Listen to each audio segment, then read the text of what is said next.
ከትንሳኤ ዋዜማ ላይ እንገኛለን። ፋና ቴሌቪዥን በየቤታችሁ እየደረሰ ይገኛል። በመላው ዓለም በፋና ፕላስ በፋና ቴሌቪዥን ጭምር እንቀጥላለን። አንድ መሰናዶን ተከታትለን ደግሞ እዚሁ እንገናኛለን። መልካም በዓል ለሁላችሁም ይሁንላችሁ።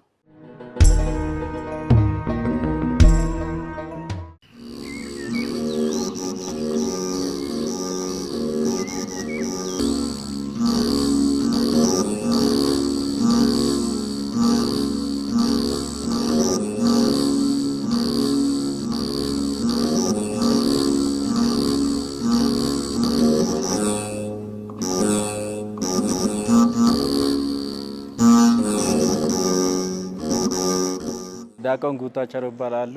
እስካሁን ድረስ 37 የቤተ ክርስቲያን መጻሕፍትና 35 የኦርቶዶክስ ፊልም ሰርቻለሁ። ትርጉሙ ማለት ነው።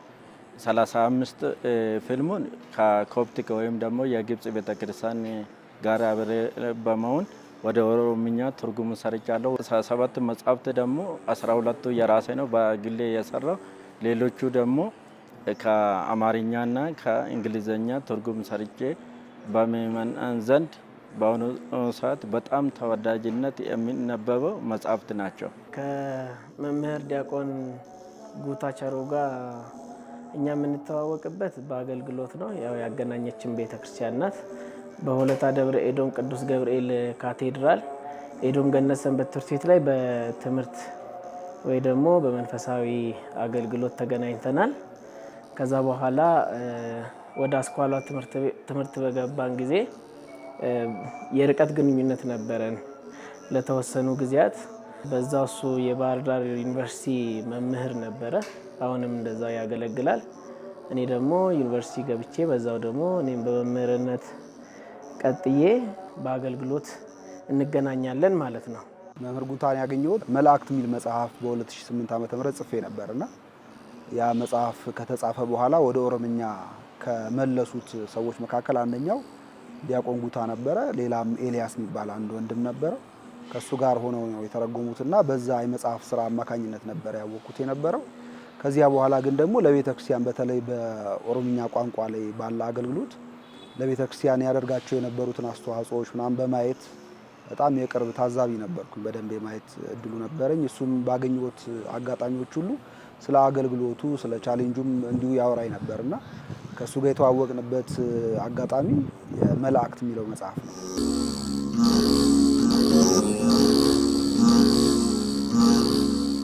ወደዚህ የመጣው እንደ አጋጣሚ ነው። ኤሌመንታሪ እና ስኩል ያለው እኔ በስመ ኦርቶዶክስ ነው እንጂ ቤተክርስቲያን እጄ ሰንበት ትምህርት ቤት ውስጥ ተሳትፌ ወይም ደግሞ ስለ ሃይማኖት ተምሬ አላውቅም።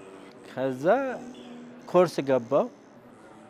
ትምህርቱን በደንብ መከታተል ጀመርኩት። በቃ እኔም ዲፕሊ ስለ ኦርቶዶክስ ማወቅ አለብኝ፣ ሃይማኖቴ ይሄ ነው ብዬ ለመናገር ወይም ደግሞ ምስክር ለማውጣት ምንድነው ቀጥታ ስለ ኦርቶዶክስ ማወቅ የኔ ጉጉትም እሱ ነበረ።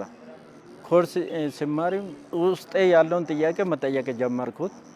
በ6 ወሩ ኮርሱን ጨርሼ 2 ዓመት ሙሉ በሙሉ በአገልግሎት እና በኮርስ መማር እዛ ሆለታ ደብረ ኤዶም ቅዱስ ገብርኤል ቤተክርስቲያን አገልግያለሁ። ከዛ በኋላ ወደ ዩኒቨርሲቲ ጆይን ያደረኩት ወደ ወለጋ ዩኒቨርሲቲ ያለው አንድ ቀን ሌሊት ለምን ቤተክርስቲያን አትደም የሚል ድምጽ ሰማሁ። ከዛ 8 ሰዓት ተነሳው። ሰዓትን ሳላይ ዝም ብዬ ወጣሁ። በር አካባቢ ሲደርስ ፍርሃት ተሰማኝ። ከዛ ዝም ብዬ ቀጠልኩትና ወንዝ አካባቢ ሲደርስ የሆነ ድምጽ ሰማውና አትፍራ የሚል ድምጽ በግራዬና በቀኝ ሰማው። ከዛ ወዲህ እኔ 8 ሰዓት እነቃለሁ። መጽሐፍም የጀመርኩት 8 ሰዓት እንደ አላርም በቃ መጽሐፎቹም መጽሐፍ የጀመርኩት ከዛ በኋላ ነው። የመጀመሪያ መጽሐፍም እንደ አጋጣሚ ክብረ ታቦት ይባላል። ወደ 30,000 ኮፒ ነው የተሸጠው። በብዛት ከኔ መጽሐፍት የተሸጠ የመጀመሪያ መጽሐፌ ነው። ከዛ በኋላ መጽሐፍቱን መጽሐፍ ጀመርኩ ማለት ነው። ዲያቆን ጉታ በቋንቋው ረገድ በተለይ ኦሮምኛ ተናጋሪ ሰዎች ቃለ እግዚአብሔር የሚጻፉ መጽሐፍቶች የሚሰበኩ ስብከቶች እንዲደርሳቸው በማድረግ ረገድ በጣም ሰፊ የሆነ አስተዋጽኦ ነው ያለው። እኔ በጣም የሚያስደንቀኝ እሱ ፍጥነቱም ጭምር ነው እና አንድን ስራ ሲሰራ የሚሰራበት ፍጥነት በጣም የሚያስገርም ነው። ከ2 ሳምንት ከ3 ሳምንት ላይበልጥ ይችላል 400 500 ፒስ ሲተረጉም ማለት ነው። እንግዲህ እኔ ራሴ ጠይቄው እንደተረዳሁት እና በጣም ፈጣን ነው እና በቅናት ነው ደግሞ የሚያገለግለው። አላማ ያለው ሰው ነው። ነገ ከነገ ወዲያ ምን መስራት አለብኝ ብሎ አላማ አስቀምጦ የሚንቀሳቀስ የነበረ ሰው ነው። አሁንም በዛ አገልግሎት ውስጥ ነው ያለው። በቋንቋ ረገድ እንዳልኩሽ ከ10 የሚበልጡ መጽሐፍቶች እንደተረጎመ አውቃለሁ። እኔ መጽሐፍቶች ብቻ አይደሉም ደግሞ ስብከቶች ሁሉ እንዲህ ፊልሞችም እንዳሉት አውቃለሁ እና ይሄ ቀላል ነገር አይደለም። እንግዲህ ወንጌል የሰው ልጆች ለመዳን የሚሰሙት የምስራች ነው እና ያን ያልሰማ ሰው ሊያምን አይችልም፣ ያላመነ ደግሞ አይድንም። ወንጌል እንደሚናገር ቅዱስ ጳውሎስን በመልእክቱ ላይ ባልሰሙት እንዴት ያምናሉ፣ ያለ ሰባኪስ እንዴት ይሰማሉ ይላል እና አንድ ሰው ለማመን መጀመሪያ መስማት አለበት። የሚሰማው ደግሞ እንደየቋንቋው ነው። መምህር ዲያቆን ጉታቸሩ ማለት ለአገልግሎት የተሰጠ ሰው ነው። ብዙ ጊዜ ብዙ ሰዎች አያውቁትም። ሜቢ አንዳንድ ሰዎች በመጽሐፍቶቹ በአገልግሎቶቹ ብቻ አውቀውት ማን ነው ይሄ ሰው የሚሉት አይነት ሰው ነው። በአገልግሎት ላይ ብቻ ትኩረት በማድረግ ብዙ የማያወራ እንደዚሁም ደግሞ ልታይ የማይል በቤተ ክርስቲያን አገልግሎት ያሉትን ጉድለቶች ለመሙላት በጣም ቀን ከሌሊት የሚተጋ የሚታትር ሰው ነው። በተለይ አገልግሎቱ የሚታወቅበት ብዙ መጽሐፍትን ጽፏል።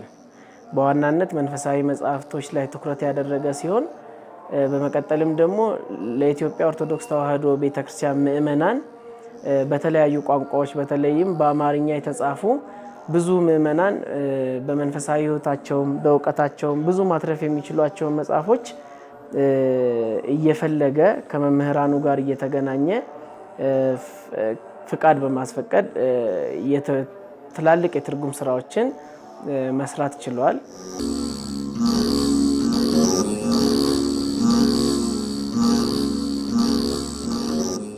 ኢማማት ሲተረጎም ውስጡ ያለው ኮንተንቱ በጣም ዲፕሊ የሰው ልጅ ስለሚነካ በፍጥነት ነው። በ18 ቀን ነው ቀንና ሌሊት ቁጭ ብዬ ያ መጽሐፍ እየጨረስኩት። እኔ ከመናገር ይልቅ በመጽሐፍ ወይም ደግሞ በዝምታ አልፋለሁ። እግዚአብሔር ለእኔ የሰጠ ስጦታ ነው። በቃ በግሌ የጻፍኩት መጽሐፍ 12 ነው። ትርጉሙን ደግሞ ወደ 23 አካባቢ ነው። አሁን አዲሱ ጋር 25 ነው። ይሄ ምንድነው? የኮርስ መጽሐፍት ሳይጨመር ነው። የራግወል ቤተክርስቲያን ሰንበት ትምህርት ቤት ኮርስ ትርጉሙ እየሰራው እኔ ነኝ። የግቢ ገብርኤል 4 ኪሎ ትርጉሙ እየሰራው እኔ ነኝ። ይሄ ሳይጨመር ነው 37 እና ትርጉሙን መጀመሪያ እየሰራው የብፁዕ አቡነ ሽኖዳ ነው ስፒሪቹዋል ሚንስ የሚል መጽሐፍ። ከዛ በኋላ ወደ ትርጉም ገባው። የዲያቆን ሄኖክ ኢማማት፣ የብርሃን እናት፣ ኢትዮጵያዊ ጃንደረባ እና አበረታች መድኃኒት የሚል የዲያቆን ሄኖክ ሰርቻለሁ። የዲያቆን አቤል 2 መጽሐፍ ሰርቻለሁ። አንዱ ታትሟል፣ አንዱ ኦልሬዲ አልታተመም። 37 ውስጥ አይከተትም። ለምን? ህዝቡ ዘንድ አልደረሰምና። የመጋቤ ሐዲስ ሮዳስ ሰርቻለሁ። ነገረ ክርስቶስ ትንሹ መጽሐፍ 2 አይነት ነገረ ክርስቶስ አለ። ከዛ ትንሹ ሰርቻለሁ። የመምህር ገብረ እግዚአብሔር ኪዳ ትንሿ ቤተክርስቲያን የሚል እሱም ሰርቻለሁ። ክፍል 1 እና ክፍል 2 ብዬ በ2 አካፍዬ ነው ያሳተምኩት። ከመንፈሳዊ መጽሐፍቶችን በተጨማሪ አንዳንድ ሰዎች ማየት ያልቻሏቸውን ስማቸው ያልተነገረውን ለምሳሌ አሁን እነ ኮሎኔል ኃይሉ ረጋሳ የነ ጀነራል ታደሰ ብሩ ጓደኞችና የትግል ጓዶች የነበሩትን ብዙ ጊዜ አይነገርላቸውም እና ታሪካቸውን አንዳንድ ግብአቶችን በማፈላለግ ጥናት በማድረግ እርሱንም ደግሞ ለሀገር የከፈሉትን ዋጋዎችን ጽፏል እና በመንፈሳዊነት በተለይ በመጽሐፍት ላይ ትልቅ ነገሮችን ለቤተ ክርስቲያኒቱ ለሀገርም ያተረፈ ሰው ነው ማለት ነው። ጉታ እስከዛሬ ድረስ በሰራቸው ስራዎች ወደፊትም በሚሰራቸው ስራዎች አንድ ከውጭ ያለ ሰው ምን ይመለከታል ካልሽኝ ቅናቱን ነው የሚመለከተው እና በጣም የሚቀጣጠል አይነት ቅናት ያለበት ሰው ይመስለኛልና ሕማማታውን ፔጁም ሰፋ ያለ መጽሐፍ ነው። ሕማማትን በ2 ሳምንት በ3 ሳምንት መተርጎም አይደለም መተርጎም ለማንበብ እኮ ሰው የሚቸገርበት አጋጣሚዎች አሉ አይደል? ትንሽ ፔጁ በዛ ሲል እንደክማለንና እንዲህ አይነት ሰፊ የሆነን ፔጅ ያለውን መጽሐፍ አንብቦ ተረድቶ ተርጉሞ ሌሎች ሰዎች እንዲያነቡ ምክንያት መሆን በራሱ ከቅናት ውጪ ሌላ ምንም ምክንያት ልንሰጠው አንችልም ነውና በጣም የሚደንቅ አይነት ቅናት ነው ማይበት። ከትርጉሙ በጣም አጭር ጊዜ ያፈጀኝ ትልቅ መጽሐፍ ሆኖ ሕማማት ነው። አንደኛ እንደዚህ አይነት መጽሐፍት ሲተረጎም 3 ቀን ጸሎት አደርጋለሁ። ከዛ እጀምራለሁ። ልክ የመጀመሪያ ገጹ ላይ 1 ሰዓት ወይም ደግሞ 3 ሰዓት ምናምን የሚፈጀው ቃላቶቹ የማይመጣ ከሆነ አስቀምጥና ጸሎት አደርጋለሁ። ከዛ መንፈስ ከመጣ በኋላ ወደ ትርጉም ይገባል።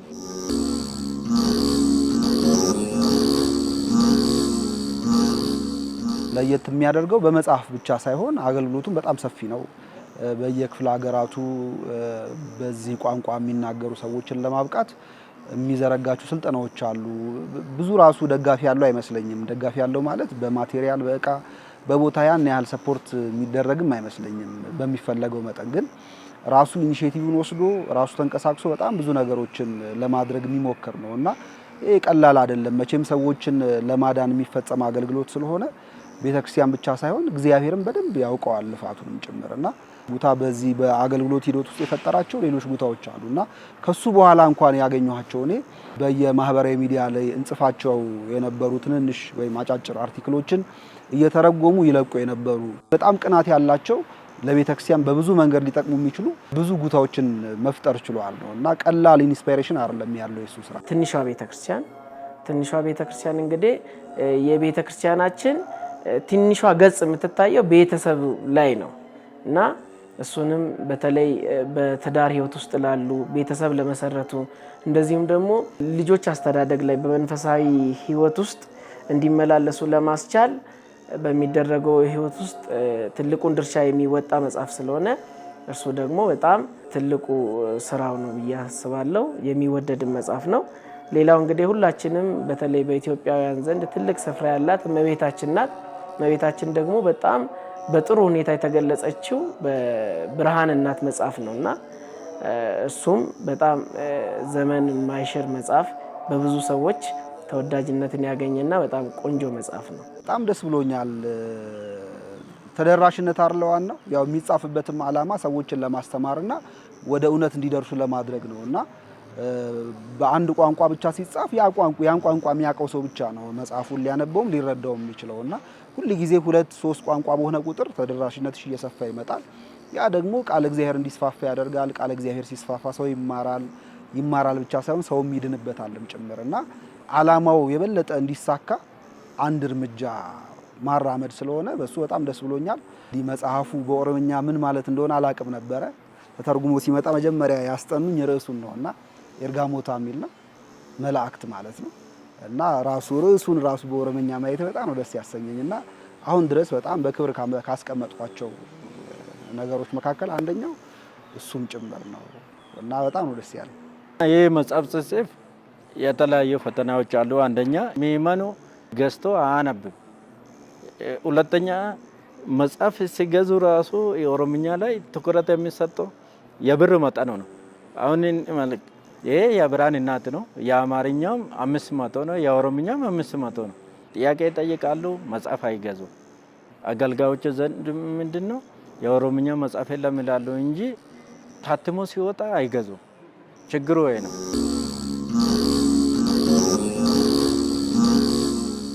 ብዙ ፈተናዎች ይኖሩታል መንፈሳዊ አገልግሎት። ስለዚህ ባለህበት በደንብ እንድትጸና እንድትጠነክር ወደፊት ደግሞ ከዚህ የተሻለ በጣም ብዙ 100 ምናምን መጽሐፍ ተርጉሞ ማየት እንፈልጋለን። ከተረጎምኳቸው መጽሐፍ ውስጥ አንዱን የትርጉም ስራዬን ለማንበብ ይፈልጋለሁ። እሱም የብርሃን እናት ይባላል። የዲያቆን ሄኖክ ኃይሌ ነው። ስለ እመቤታችን ቅድስት ማርያም ወደ ኤልሳቤጥ የሄደችው ጉዞ ወደ እኛም እንድትመጣ ሀሳብ የያዘ ነው። ያዱርቦ ገላልሳ ቤት የሮ መልቶት ትልወና አካዴም ሰገራ ሰናቴ በተራራማው ሀገር በአስቸጋሪ መንገድ ወደ ኤልሳቤጥ የገሰገሽው እመቤታችን ሆይ ወደኛ ነይ ስንልሽም መንገዱ እንደማይመችሽ እናውቃለን። ተራራው ዝቅ ይበል ተብሎ የተነገረለት ተራራማው ልባችን በትዕቢት ተራሮች ስለተሞላ ከይሁዳ ተራሮች በላይ ወደኛ መምጣት እጅግ አስቸጋሪ ነው። ድንጋይ ብቻ የሆነው ጭንጫው ልባችን ለመንገደኛው የማይመች እንደሆነም እናውቃለን። የኃጢአት ውሃ ገብ የሆነው ሕሊናችንም አቋርጠሽ ለመምጣት የሚያስቸግር የበደል ጭቃ የሚበዛው መሆኑንም እናውቃለን። ሆኖም ወደ ተራራ ልባችን ወደ ጭቃው ሕይወታችን እንድትመጪ እንሻለንና ከአባቶቻችን ጋር ንኢ ሀበየ ንኢ እርግብየ ከእናቶቻችን ጋር ነይ ነይ እምዬ ማርያም ማለትን አናቆምም። ኮቶ አዳኮ ኮቶ ጉጌኮ ጀቹ ኬኛ እንዴስ ነው። ይህንን ያወደድኩት ምድራዊ ሕይወት ያለን ወይም ደግሞ የኖርን ያለ የተለያየ ኃጢአት እንሰራለን። ነገር ግን የእመቤታችን ምልጃ የእመቤታችን ፍቅር ሁልጊዜ ወደኛ እንድትመጣ ኃጢአታችን ይቅር እንድትል በምልጃዋ በፍቅሯ ልጇና ወዳጇ ዘንድ ኃጢአታችን እንዲቀርልን እንፈልጋለን። ይሄ በተለይ እመቤታችን ወደ ተራራ ባሄደችው መጠን ወደኛ ተራራ የሆነ ኃጢአት ሜዳማ እንዲሆን እንፈልጋለን። በመንፈሳዊ ሕይወታችን እንድናርግ ክርስቲያናዊ ሕይወታችን እንዲያርግ እንፈልጋለን። ለዚህ ነው ይህንን ንባቡን የፈለግኩት ማለት ነው። ከመንፈሳዊ መጽሐፍት ጽሑፍ ባሻገርም ብዙ ስራዎችን ሰርተዋል። ከስራ አንጻር በምዕራብ ሸዋ ሀገረ ስብከት ውስጥ በተለይ ወደ ሜታ ወልቂጤ እንጭኔ አሁን አካባቢ ብትሄዱ ስራው ነው የሚናገረው። አብያተ ክርስቲያናትን አሳንጿል። የአብነት ትምህርት ቤቶችን አስከፍቷል። እንደዚሁም ደግሞ የተለያዩ ስልጠናዎችን ሰጥቷል። ከዛም በማለፍ በኢትዮጵያ ኦርቶዶክስ ተዋሕዶ ቤተክርስቲያን የኦሮምኛ ስርዓተ ቅዳሴ መጽሐፍት ተተርጉሟል እና የኦሮምኛ ቅዳሴ እንቅስቃሴ ላይ ትልቁን አሻራ ያሳረፈ ሰው ነው። መንፈሳዊ ሕይወት ሁልጊዜ አልጋ በአልጋ አይደለም። የተለያየ ፈተና አለበት ይታወቃል። ስለዚህ ቤተክርስቲያን ትክክለኛ ስርዓቷን አምልኳን በሚችሉ ቋንቋ እንዲያውቁ ማድረግ፣ በተለይ ኦሮምኛ የሚያነቡ ይህ መጽሐፍት ቢያገኙ ወይም ደግሞ እኔ የሰራቻቸው መጽሐፍ አግኝቶ ወደ ክርስትና እንዲመጡ በክርስትናም እንዲያድጉ ለማድረግ ነው ዋና ዓላማ። ዲያቆን ጉታ ብቻውን ማህበር ነው ይላሉ እና ከዚህ አንጻር ያተረፈው ያበረከተው አገልግሎት ይህ ነው የሚባል በቀላሉ የሚታይ አይደለም እና ብዙ ሕዝብ ተጠቅሞበታል። ትርጉም ላይ በጣም ጥንቃቄ ማድረግ ያስፈልጋል። ስለዚህ የሚተረጉሙ ሰዎች፣ ለመተርጎም የሚያስቡ ሰዎች እንዴት ነው መስራት ያለብኝ የሚለውን እንደነ ዲያቆን ጉታ ካሉ እዚህ ስራ ላይ ከቆዩ ወንድሞች ጋር ቢመካከሩ፣ ሌሎችም የቋንቋ ሊቃውንትን ቢያማክሩ ጥሩ ነው ብዬ አስባለሁ። በቀጣይነትም ደግሞ በቤተክርስቲያኒቱ ላይ ያሉትን ችግሮች፣ በጎ አጋጣሚዎችን ተጠቅሞ እነዚህን ነገሮች ወደፊት አጠንክሮ እንዲሄድበት ቅዱስ እግዚአብሔርም እንዲረዳው ጸሎቴ ነው። በዚህም እንዲቀጥል ደግሞ ትልቁ መልእክቴ ነው።